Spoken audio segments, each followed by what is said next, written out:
Paano po in aid of legislation kung ang tatawagan nilang resource person para humarap sa paglilitis na yon ay puro kalaban ng dating Pangulo?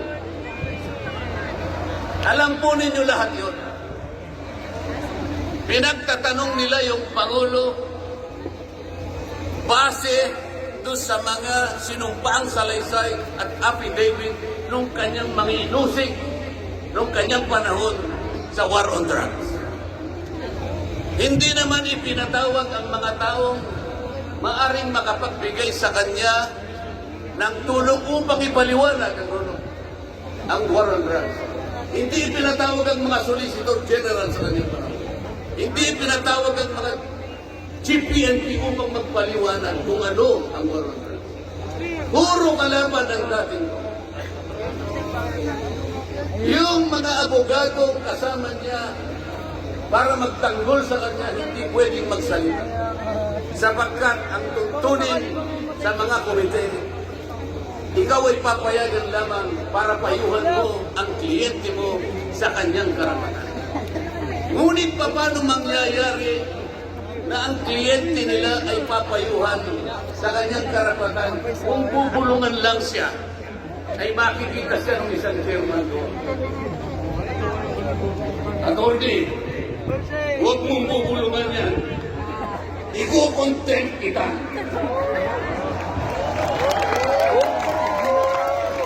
Nasaan na po yung sinabi sa saligang batas na lahat ng inuusik ay meron siyang karapatan sa abogado. The right to counsel. Wala na po. The right to confront your accuser. Wala po mga accuser doon. Ang ginagamit ko ay mga sinumpang salaysay, hindi man lang in-authenticate, pinalagay na totoo lahat ang nakasaad ng mga legal.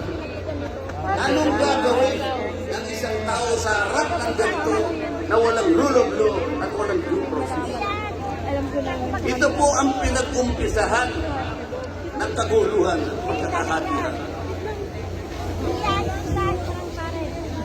Sa kagustuhan po nila na mausig ang dating Pangulo, ayaw po nilang pumunta sa korte, ayaw nilang pumunta sa piskal.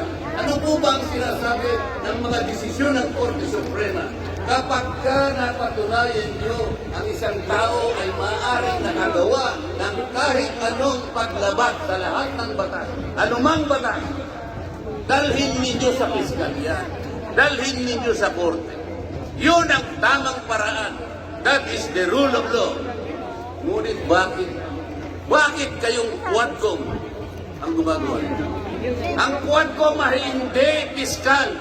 Ang Quadcom ay hindi korte. Nagkukunwa lang na korte.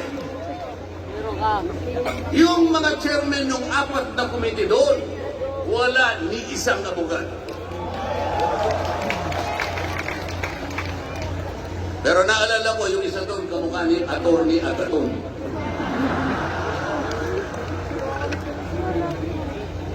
So sa halip na ang unahin ay yung kapakanan ng mamamayan, sa harap at liwanag ng napakaraming nakabantang panganib sa atin, sa ekonomiya, panglipunan, pangseguridad, korupsyon, katiwalian. Bakit ang inuuna ay pusigin ang isang tao na hindi naman ipadadaan sa tamang proseso ng batas? Pangalawa, tinawag po nila ang pangalawang Pangulo sa dalawang pagkakataon. Una po, nung magpipresent siya ng budget. Ang pinipresent po niyang budget ay budget for 2025. Nakalain po ninyo ang gusto nilang tanungin ay yung pagkakagasta ng kanyang budget noong 2022 and 2020. Saan ka naman nakakita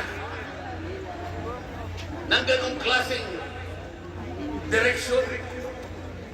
2025 ang dapat pag-usapan, ang kanilang pilit na itinatanong ay paggamit o paggasta niya noong 2022 at 2023. Ang sabi po ng Vice President, siguro nainis na rin,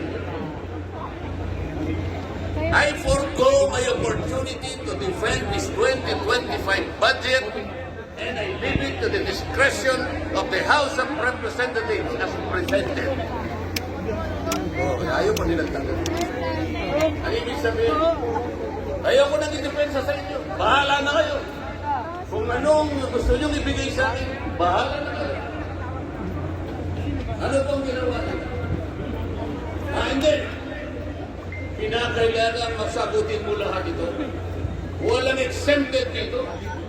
Kahit ano nga yun sa kailangan namin, tama po yung lahat po ng paggasta ng pera ng bayan ay kailangan pong suriin. Totoo po yun. Ngunit meron pong pagkakataon at panahon sa paggawa. Hindi po sa panahon ng representa ng bayan. So ang ginawa po nila, tinawag ulit ang panahon sa isang pagdinig sa isang committee na kung tawagin ay Committee on Good Government. Alam po ninyo yung pagsisimula nila para magkaroon ng katwiran na masaktina ang Vice President. Inasakta pa nila yung isa sa amin, isang representative sa Maynila, tumindig at nag-privilege speech.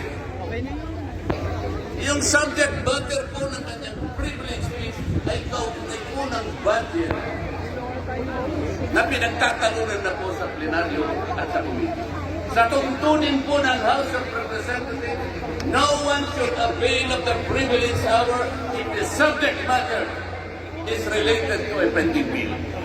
Nandun na po yung bill sa baba. Pinagsalita ko po rin. Nung banggitin ko po ito, nire-raise ko po, sabi ko,